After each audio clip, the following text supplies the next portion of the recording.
भाषण खुलेआम बोला है, तो ये इस लड़ाई को छोटा करने के लिए, गुजरात तक सीमित करने के लिए रूपवाला का नाम ले रहे हैं। इस विवाद की, इस जहर घोलने की असल जड़ नरेंद्र मोदी और अमित शाह है।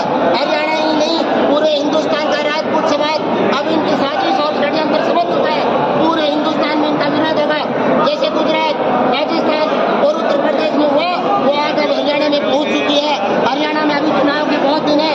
चुनाव तक पूरा क्षत्रिय समाज लोटेड नून डालेगा, बूथों पे जाएगा, घर घर जाएगा और भारतीय जनता पार्टी को वोट नहीं देने की अपील करेगा, विरोध करेगा। अच्छा, इसमें एक चीज देखा, आप लगातार जो है क्षत्रिय सभा जो है और जो क्षत्रिय सम्मेलन करके लोग विरोध करने लगे हैं, वहीं आपके जो है राजनीतिक जो बड़े राजनेता है वो बीजेपी पार्टी के लिए एक क्षत्रिय उसका सम्मेलन करता है, साल रैली करता है।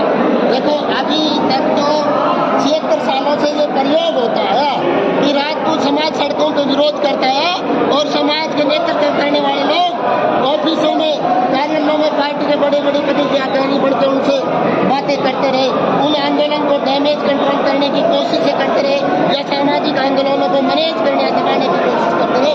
लेकिन 76 साल में पहली बार ऐसा हो रहा है कि राजपूत समाज के किसी भी नेता को, चाहे भारतीय जनता पार्टी हो चाहे कांग्रेस हो, उसकी किसी भी बात को कोई सुनने को, मानने को राजपूत समाज के युवा तैयार नहीं है।